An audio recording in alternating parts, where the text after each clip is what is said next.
ధర్మం రక్షిత రక్షిత అంటారు. కానీ అలాంటి ధర్మాన్ని కూడా రాజకీయాలకు వాడుకుంటే ఇలాగే ఉంటుంది ఫలితం. చంద్రబాబు నాయుడు గారు ఒక అసత్య ఆరోపణ, తిరుమల శ్రీ వెంకటేశ్వర స్వామి లడ్డూ ప్రసాదంలో పందికొవ్వు కల్తీ జరిగిందని ఏ రోజునైతే ఆరోపణలు చేశారో, అసత్య ఆరోపణలు చేశారో, ఆ రోజు నుంచి హిందూ దేవాలయాల్లో విపరీతమైనటువంటి అపచారాలు జరుగుతూ ఉన్నాయి. చంద్రబాబు నాయుడు గారికి ఇది అలవాటే. 2014-19లో అధికారంలో ఉండగా కూడా కనకదుర్గమ్మ దేవాలయంలో క్షుద్ర పూజలు నిర్వహించాడు. అదేవిధంగా విజయవాడలో 28 దేవాలయాలని కూల్చివేసి అందులోని విగ్రహాలను ఏదైతే చెత్తను డంప్ చేసేటటువంటి వాహనాల్లో దారుణాతి దారుణంగా అడ్డు తొలగించడం జరిగింది. అతనికి చెప్పులేసుకొని వెంకటేశ్వర స్వామి పటం పట్టుకోవటం, చెప్పులేసుకొని కొబ్బరికాయలు కొట్టడం అలవాటు అతనికి. మరి దానివల్ల అరిష్టాలు జరుగుతున్నాయి అనేది మనం కూడా ఆలోచించుకోవాలి.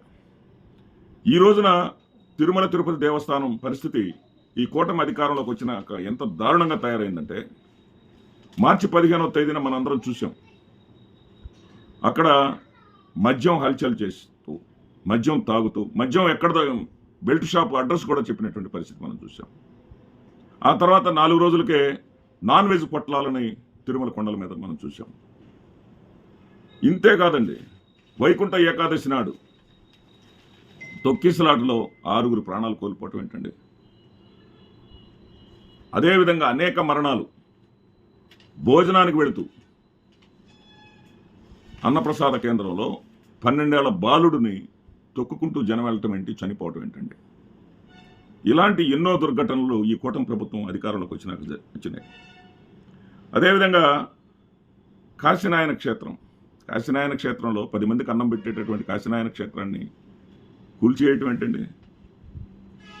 టీటీడీ గోశాలలో ముందు కరుణాకర్ రెడ్డి గారు చెప్తే లేదే చనిపోలేదు, ఎన్ని అసత్య ఆరోపణలు అన్నారు.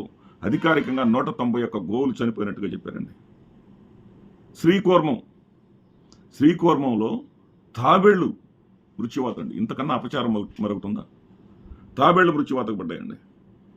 ఇట్లా చెప్పుకుంటా పోతే అంతం లేకుండా సింహాచలం, పవిత్ర పుణ్యక్షేత్రమైనటువంటి సింహాచలం, ఆ సింహాచలంలో గోడకూలి 7 భక్తులు చనిపోవటం ఏంటండి. గోడకూలి 7 భక్తులు చనిపోవటం అంటే ప్రభుత్వం ఎంత బాధ్యతారాహిత్యంగా ఉంటుందంటే, ఆ గోడలో ఏ రాళ్ళు వాడారో మాకేం తెలుసు, ఆ గోడలో ఫ్లై యాష్ వాడారు అని ఇప్పుడే తెలిసింది. అంటే ఒక రిటైన్ వాల్ కట్టేటప్పుడు జగన్మోహన్ రెడ్డి గారు కృష్ణానదికి విజయవాడలో రిటైన్ వాల్ కట్టారు. ఏ విధంగా కట్టాడు ఆయన? అంటే ప్రభుత్వ పరిశీలన ఉండదా? ప్రభుత్వానికి సంబంధం లేదా? ప్రభుత్వం ప్రజల ప్రాణాలు పోయిన తర్వాత ఆ హోంమంత్రి అంటుంది, అనిత గారు అంటారు, దాంట్లో బ్రిక్స్ వేశారో ఏం వేశారో మాకేం తెలుసు అంటారు. అంటే మీ పర్యవేక్షణ ఏముండదా? ఇంత నిర్లక్ష్యమా? ఇంత చేతగాని పరిపాలన?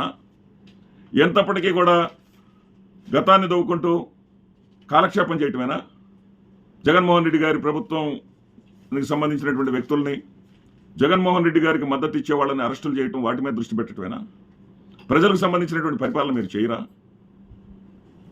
జగన్మోహన్ రెడ్డి గారు అక్కడ పాలిమర్స్ లీకేజ్ సందర్భంగా ప్రాణాలు కోల్పోతే ₹1 కోటి ఇచ్చారే. అంటే అమాయకులైనటువంటి ప్రజలు ప్రభుత్వ నిర్లక్ష్యానికి బలైనప్పుడు ₹1 కోటి ఇవ్వాల్సినటువంటి బాధ్యత ఉందే. మరి ఈ రోజున అక్కడ నిజరూప దర్శనం అంటారు. స్వామివారికి ఎలాంటి అలంకరణ లేకుండా గంధం పూసేసి నిజరూప దర్శనం చేస్తారు. ఆ దర్శనం కోసం వచ్చినటువంటి భక్తులు 7 ప్రాణాలు కోల్పోతే ఇంత నిర్లక్ష్యంగా సమాధానం చేస్తూ దేవాలయ కమిటీ మీద తోసేస్తే ఇదెంత దారుణం అండి బాబు. పరిపాలన చేతగానప్పుడు తప్పుకోండి మీరు. పరిపాలన చేతగానప్పుడు తప్పుకోవాలి మీరు. మాజీ ముఖ్యమంత్రి జగన్మోహన్ రెడ్డి గారు ప్రశ్నలకు మీ దగ్గర సమాధానాలు, నేను ₹1 కోటి ఇచ్చాను, మీరు ఎందుకు ₹1 కోటి ఇవ్వరు ప్రభుత్వ వైఫల్యం వల్ల ప్రాణాలు కోల్పోతే అని అడిగే ప్రశ్నకు సమాధానం ఏది మీ దగ్గర? ఎందుకు ఈ నిర్లక్ష్యపు పరిపాలన? ఎంతప్పటికీ కూడా గత ప్రభుత్వం మీద తప్పులు చూయించడం, అప్రజాస్వామికంగా అవతల కార్పొరేటర్లని వాళ్ళని లోబర్చుకొని సామధాన భేద దండోపాయాలు ఉపయోగించి రాజకీయాలు చేయటం తప్ప ప్రజల కోసం పరిపాలన చేయకుండా, దైవభక్తి లేకుండా, దైవ చింతన లేకుండా మీరు ఎన్నాళ్ళు ఈ విధంగా కొనసాగుతారు? ప్రజాగ్రహానికి ఇప్పటికే మీరు గురయ్యారు. ఈ ప్రజాగ్రహంలో కొట్టుకుపోక తప్పదండి మీరు. పవన్ కళ్యాణ్ గారు ఎక్కడ దాక్కున్నారండి? ఏ కలుగులో దాక్కున్నారండి? పవన్ కళ్యాణ్ గారు మీరు సనాతన ధర్మాన్ని కాపాడటానికే అని అవతారం ఎత్తి ఆ సనాతన దుస్తులు కూడా ధరిస్తున్నారు కదండి. అక్కడ కాశ్మీర్లో ఉగ్రవాదుల దాడిలో 2 తెలుగు వాళ్ళు చనిపోతే ఒకరు మధుసూదన్ రావు, మరొకరు చంద్రమౌళి. మధుసూదన్ రావు మాత్రమే మీ పార్టీ కార్యకర్త అని చెప్పేసి అతనికి 50 లక్షల రూపాయలు మీరు ఆర్థిక సాయం చేసి, చంద్రమౌళి పేరు కూడా ఎత్తలేదే. మీరు ఆంధ్రప్రదేశ్ రాష్ట్రానికి డిప్యూటీ సీఎమ్మా, లేకపోతే ఒక వర్గానికి ఒక పార్టీకి మాత్రమే పనిచేసేటటువంటి సాధారణ వ్యక్తివా? చంద్రమౌళి కుటుంబం ఏం పాపం చేసుకుంది? ఆ ఉగ్రవాదాన్ని వ్యతిరేకిస్తూ, ఖండిస్తూ రాష్ట్రమంతా కొవ్వొత్తు ర్యాలీలు చేసి సంఘీభావం తెలియజేస్తే నీ యొక్క పక్షపాత ధోరణి ఏంటండి? మధుసూదన్ రావు జనసేన కార్యకర్త అని తెలిసింది, అందుకని మధుసూదన్ రావుకి 50 లక్షలు ఇస్తున్నాను అంటే అక్కడ జరిగినటువంటి దుర్మార్గం పట్ల, దారుణం పట్ల నీకు ఏమాత్రం బాధ లేదన్నమాట. ఇది ఎక్కడ సనాతన ధర్మం అండి? అదేవిధంగా ఈ గోడకూలి చనిపోయినటువంటి 7గురిలో 2 జన సైనికులట. ఆ 2 జన సైనికులకు మాత్రము శ్రద్ధాంజలి ఘటిస్తూ ప్రెస్ నోట్ రిలీజ్ చేస్తారు పవన్ కళ్యాణ్ గారు. మీరు ఈ రాష్ట్రానికి ఉప ముఖ్యమంత్రి అనేది మర్చిపోయి ఇంత నీచంగా, ఇంత పక్షపాత ధోరణితోటి, ఇంత స్వార్థ బుద్ధితోటి పరిపాలిస్తే ప్రజలు మిమ్మల్ని అసహించుకునేటటువంటి పరిస్థితులు ఏర్పడిపోయినాయి ఇప్పటికే. నమస్తే.